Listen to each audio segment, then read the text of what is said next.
Welcome to the Color of Success podcast. I'm your host, Dr. Stephanie J. Wong.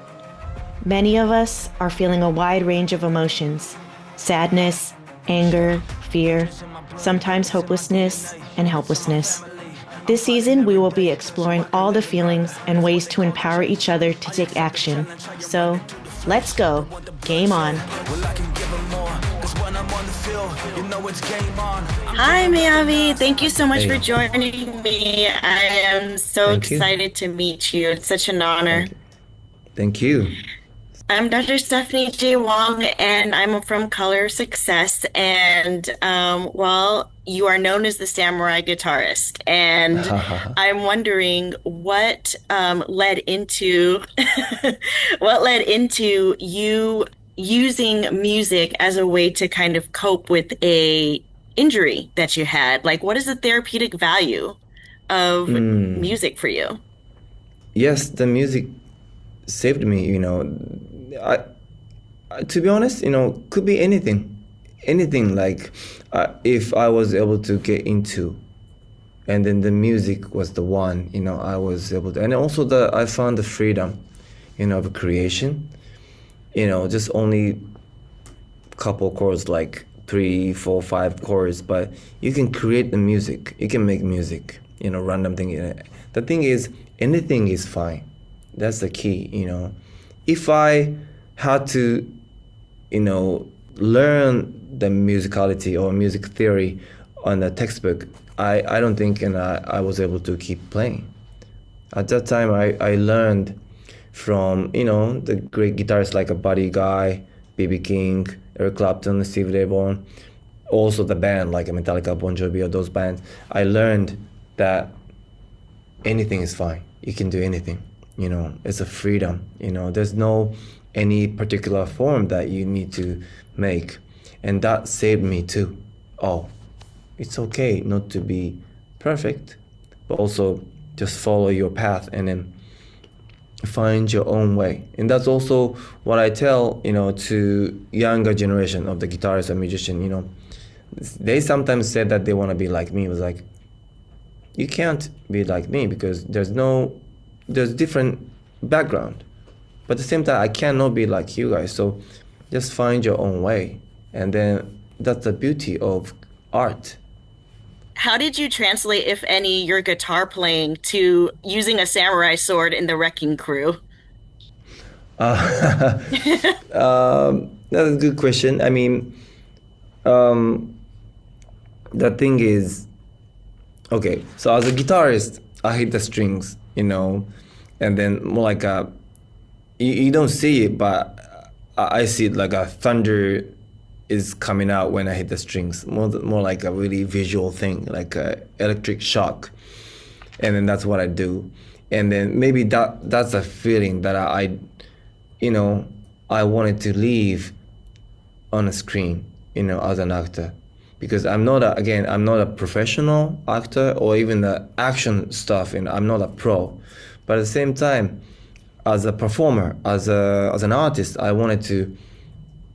I think I can say that I can give something a little bit different, distinct things from other actors. So that's why to me it's really crucial to, even for this stunt, I really wanted to prepare, and then I wanted to do as much as possible. I didn't want to depend on the stunt team. Again, they did a great job, and especially Y Action, and really big respect to them. But at the same time, such a great opportunity. So I wanted to do everything as much as possible. And then again, with the attitude as an artist, I wanted to kind of leave something different. When you watch the film, my acting method or the lines that I say, or I don't know how I perform might not be perfect. But again, there's no in any specific form that you need to, that's the beauty of art. So to leave something like a little impact or, you know, impression, after you watch the film, that's actually my role, in a different way from Jacob's role. His role is more like a funny way. My role is more like a maybe violent or, shocking. But yeah, other than that, no, my kind of slapping skill didn't work at all. It was not useful. I am an addiction specialist, so I was wondering, you do some cocaine on very interesting surfaces in the movie. How did you kind of channel using substances in your character? So I bought lots of the bottles of protein powder. So I practiced in my hotel room. So I'm sure the housekeepers were wondering what I was doing. So yeah, to make it look smooth. Again, I'm not a pro. I'm not a pro about that. So um, yeah, but again, for the character of Nakamura, he needed, he actually, again, he with the relationship that he had with his dad, he had to prove that, he can be independent and he can show his ability to take care of his team and, territory and everything. So yeah, he's not that strong. He's kind of weak. That's why he had to depend on those stuff. But that's also the way he, survived as a man.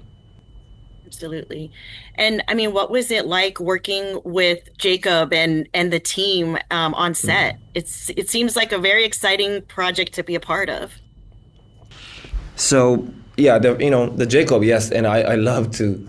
I wish I could play a character like whatever he plays. That the kind of funny vibes and the humor, which I can't do, but I love working with him. And then of course Jason and Dave.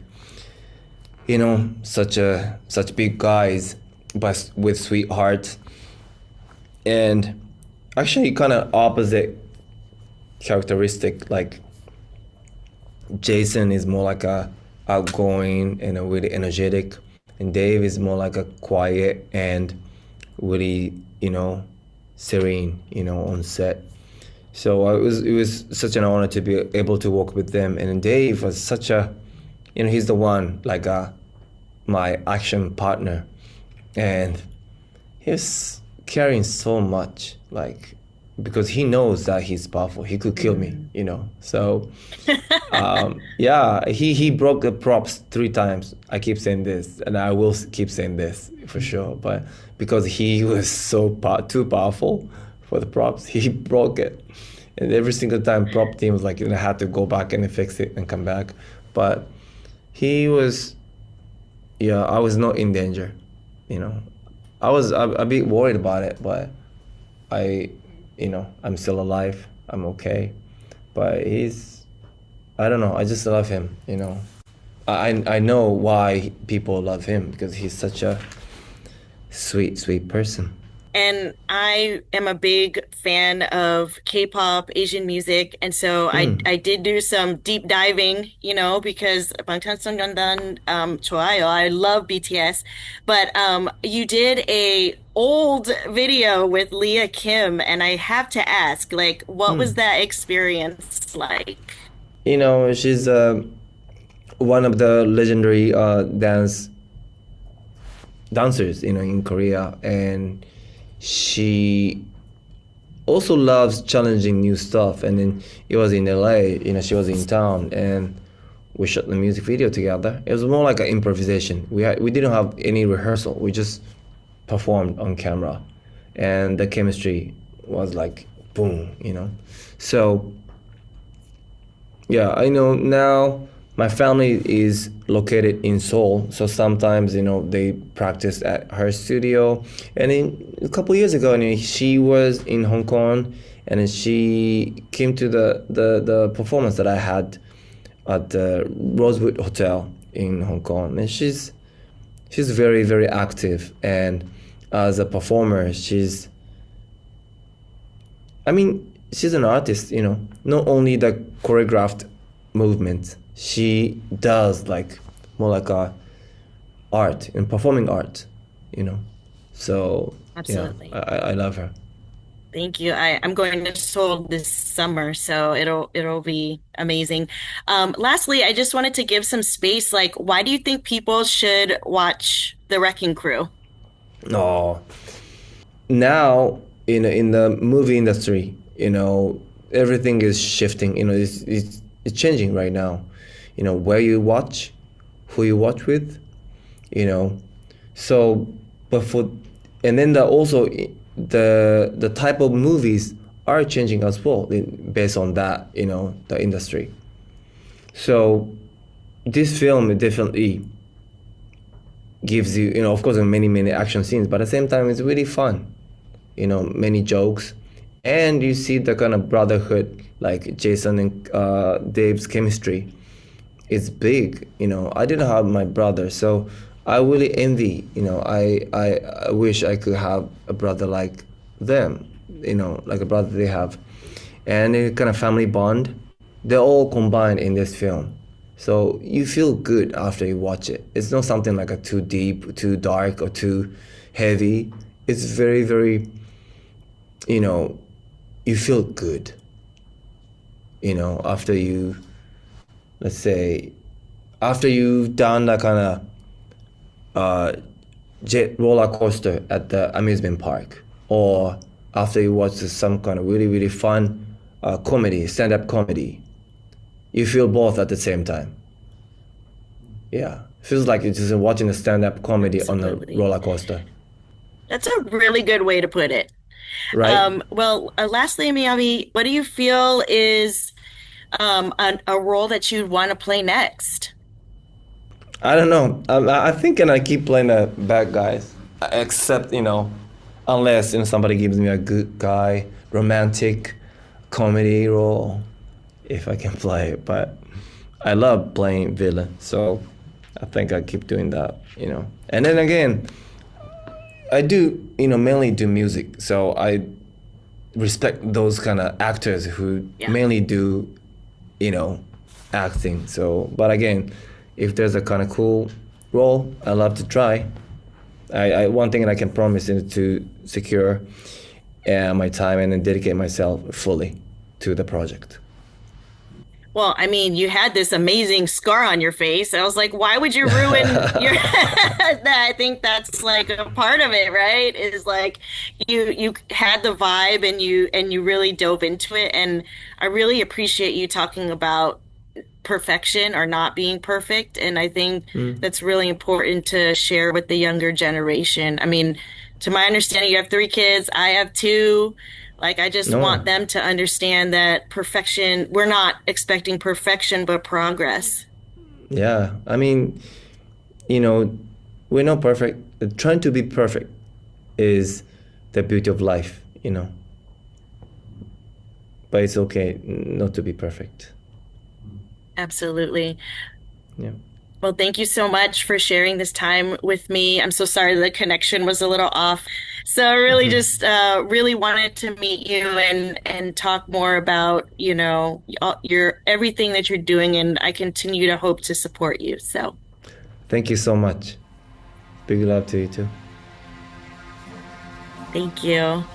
Thank you for listening. We would love for you to subscribe to the podcast and join our community on all our socials at colorsuccesspodcast.com. Looking forward to you checking out my memoir, Cancel the Filter: Realities of a Psychologist, Podcaster, and Working Mother of Color on Amazon and wherever books are sold. I'd love to hear your Cancel the Filter moments. I can give 'em more, 'cause when I'm on the field, you know it's game on.